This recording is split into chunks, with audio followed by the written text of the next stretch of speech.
I think so many people are keyboard activists, right? Everybody's good at sending a tweet about how the world should be and nobody's doing anything about it. And that is just very much human nature. We've gotten soft as a culture. Yes. You know, I mean, of course we've gotten soft as a culture in the US because the US has had an incredible 200-year run, right? Like this is just what happens. You know, so as a culture, you know, I can't speak for, you know, people that live in the Amazon River, and I can't speak for, you know, people that still live in Belarus, but the American culture is soft, and that's a great thing. That means there's been enormous amounts of prosperity, but let's not be naive. I mean, people literally complain when somebody gives them the wrong amount of like extra cream in a Starbucks $6 coffee.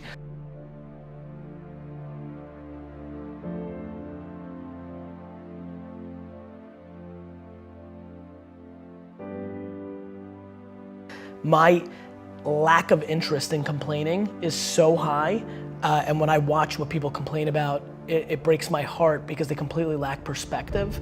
And I genuinely believe my happiness and optimism comes from my perspective. Even in political unrest times like right now, a lot of people are very bent out of shape, but the reality is that it's just never been better to be a human being. That's just the truth, that's just data, that's reality. And yeah, I mean, it's just a very fun time to be alive.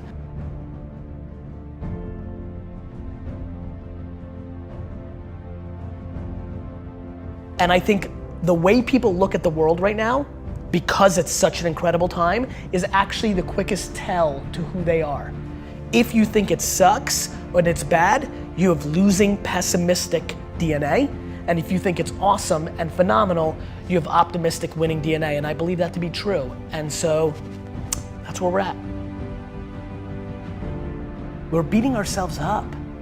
Like everybody sucks at something, right? Like we all have shortcomings and we all have strengths. And for me, it's like, why don't we just audit that? Like, why don't we just look at it that way and be like, all right, well, I'm good at this, but I'm not good at that. Like, and then I only focus what I'm good at, right? Like, I don't dwell that I can't fix shit around the house. I call somebody to fix it. Like, I'm not a man, I don't give a fuck. Like, you know, I don't get it. Like we all, like, I also think it's awesome that I'm so emotionally stable and I'm the emotional backbone of everybody. Is that what a dude's supposed to do? Like these cliches, these stereotypes, they're so silly. I'm fully in love with myself. But I'm also fully in love with everybody else too, right? It's not like it goes both ways. Like I tell people to buy into me, that work for me, it's because I buy into them first. Like I don't need anybody to gain trust with me. It's there. Like I believe that the human race is so grossly underrated. We are good. Of course we have some bad, there's fucking 7 billion of us. But like when you look at our net score, it's bonkers shit. Like, do you know how much damage we could be doing to each other on an hourly basis and we don't? Like we're still here. Like we won. We're the alpha being and we've figured out how to stay together. This is insane when you think about it. And yet everybody wants to dwell on like somebody said something mean.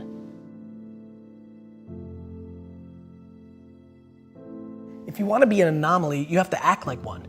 Like people want all these special things to happen, but then they're acting like everybody else. And that gets into the Saturdays in your 20s, like, or just like taking risks or things of that nature. Like if there's anything they take away, it's like, look, like you're gonna only be so pretty, you're only gonna be so smart. Like there's things that are gonna be natural and then there's things that you can actually control. I do believe, and I don't know if I'm right or wrong, I don't, but I do believe that work ethic is a taught behavior. It's something you do have more control over. And you know what really sealed the deal for me? Getting healthier. I was 38 years old and it didn't come natural to me. Like it didn't come natural to me at all. I hate the gym. I hate it now. I hate it, I don't like it, I don't want to do it. But I knew it was important. And somewhere around midway through being 38 years old, I got serious, I figured out my system, I made the financial commitment, and I've won, right? And I'll never lose again because the system was I needed to be accountable to another human being. So it was about Mike and now Jordan and whoever else is my trainer. I'm doing it almost weirdly more to not let them down. I feel like there's a shift that can make people work harder. The big one that I push is you're gonna die.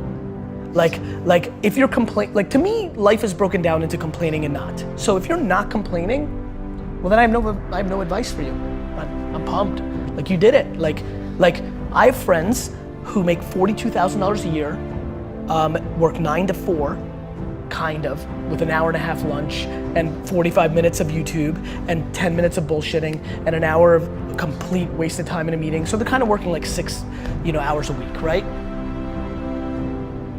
But they're pumped. And they text me, these are high school friends, and they'll text me like how happy they are to be the coach of their kids' baseball team. And like that's amazing. Like that seems very obvious to me. That's right. You know what's super weird? I'm actually weirdly envious. It sounds cool, like in theory, right? Grass is always greener, right? Like far less pressure, like all that time with my kids, oof, that would be cool. Like there's just like all these things that I can justify. So to me, but I have friends who have $100 million in the bank because of Facebook's IPO, who complain, who are still hungry, who want to do even more, who will complain to me because they know I work a lot about no work-life balance and they don't get to spend enough time with their family. And I'm like, you have $100 million. Like you could stay home, like you're in control. Like you don't complain about it. You've made that choice. Don't bullshit me. Like you want to spend more time with your family? Spend more time with your family. I'm trying to be very careful about what I'm saying versus what I'm doing, because that's how you get exposed. And I don't mean like people calling you out and being like, you suck. I mean to yourself. I don't want to be exposed by myself. It's looking yourself in the mirror and saying like, am I doing this right? So to me, there's so many people that are talking shit about how big of an entrepreneur they're gonna be and how much they're gonna achieve, and they don't work on weekends. I worked every Saturday of my 20s. And I talk to 20-year-old entrepreneurs every single day. Lately, I've been saying to them, this Saturday, you're gonna have more time off than I've had in my entire 20s on a Saturday. So before you tell me how you're gonna be bigger than me, start thinking about what you're actually doing.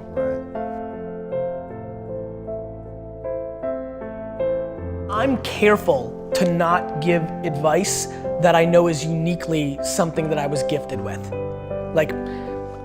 How do I tell you that, oh, here's how it actually works? And it almost started happening, it didn't happen. I actually get goosebumps, real heavy goosebumps when I hear something that I know feels right. What's the advice there? Hey, Johnny, start getting goosebumps. There's certain things that I can't talk about because I know they're not practical. They're intuitive to me.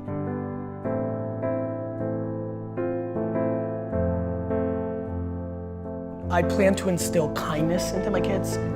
I plan on instilling perspective into my kids.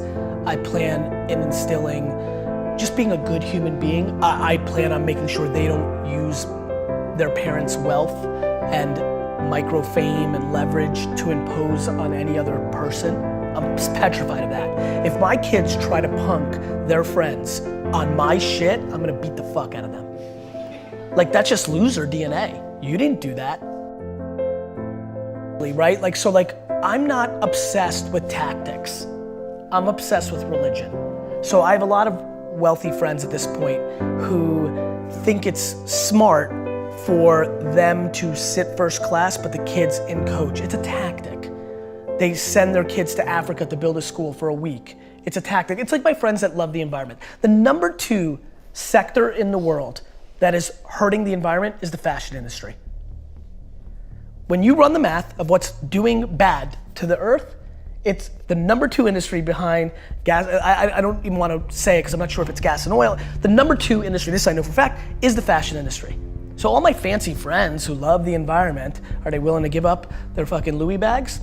Let's see, right? So I think people talk shit. So you let them sit coach and you went first class, but you went to, Hawaii and ate at all the best you can't pick and choose. To me, it's binary. So I don't want to be a hypocrite. So my big thing is look, you need to be kind. Mean is just non-negotiable in our family, right? And then you just need to not be full of shit. If you wanna look at daddy's mountain and you wanna say what I did to my dad's, and that was a big mountain for an immigrant, like wow, dad did it, right? If you wanna say, I'm gonna climb that and I'm gonna climb bigger, awesome. Like, I'm pumped. I'm weirdly not cheering for you because I'm just a weirdly competitive dude. This is actually something I'm not proud of. I'm comfortable saying this and I believe this is a flaw, but I don't want my kids to beat me. I don't. Like I hate saying it. I know this is where I get in trouble. People will take one little clip from one video interview and they're like, you're bad.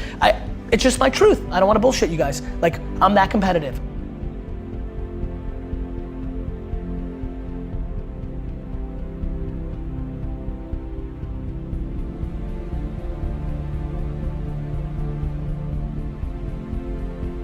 I just want them to be all in on them, right? Like, I don't need them to be an entrepreneur. I don't need them to make me proud. They don't need to go to Harvard. They don't need to do shit. They need to be themselves, all in, and they need to be kind, and I'm good.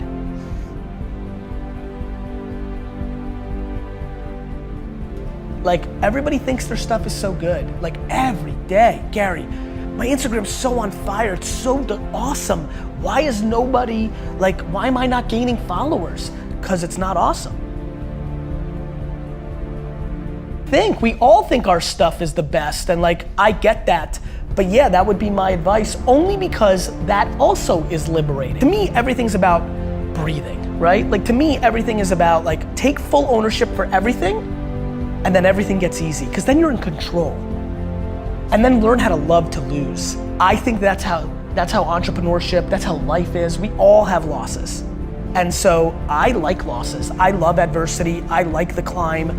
I like the chip on my shoulder. I like when people are like, oh, I knew it, he's not that good. That is like I'm even weirdly scared as I continue to ascend and I'm getting popular and what do you say, the marketing leading, like as people start putting these words in front of my name, I'm like, am I gonna sabotage myself to like recorrect this? Like, I like adversity. So yeah, all on me. You know, I enjoy losses. Now all of a sudden, like what? You become completely invincible. I feel invincible. I really genuinely, outside of the health of myself and 20 people, feel 100% invincible as a person. I know what my intent is. I wanna do good at nobody else's expense. I'm far from perfect, we all are. And so just easy, it feels very light to live life. I'm just in a good mood. Home. And I think modern day parents and most parents do not do that.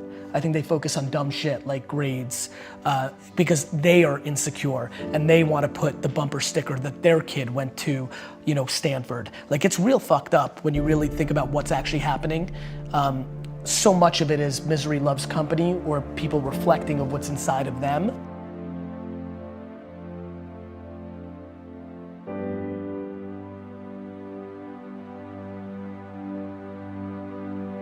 Is the impact that you want to have on the world? Same thing that attracts so many of millions of people to people that are selling bullshit, those same people are attracted to me. And what I want to do is suffocate out all those other people and become the alpha of that entire world of people that are hoping and are desperate to look at me. And what I want to do is inspire 2 14-year-old girls in Kansas City right now to build $1 billion company on having a bunch of employees hugging each other in the halls. I think that Steve Jobs came along, became an icon, but the sad part of that narrative was he did not treat his employees well.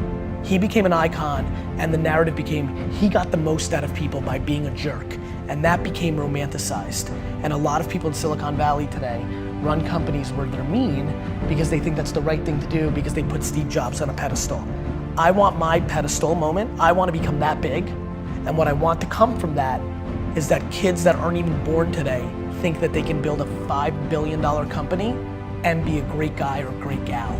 I want to build the biggest building in town ever by just building the biggest building in town, while I think most people try to tear down everybody else's building. So I think positivity and good is practical advice to building an empire, and I want to be the poster child of the person that built the biggest, baddest empire and did it by being a good dude along the way. And not everybody's gonna be happy about everything I did, But if it's 97% of people talking good behind your back, that's a real legacy. And I wanna do it in a pop culture way. I'm gonna do it anyway. People have done that before. Just so you know, there's plenty of people. Warren Buffett's a really good dude. Like there's plenty of people that have done that. There's a difference. I wanna do it and I wanna be a rock star, right? Like, and that's where you influence people. Like, you know, like I wanna do it, but I also wanna be the most popular. And so then that person's like, oh, I wanna be him, so I guess I'll be nice. Like I wanna literally take people who have DNA that's kind of nice and make them more nice because they think that's how I became big. So I basically wanna trick the business world into becoming kinder.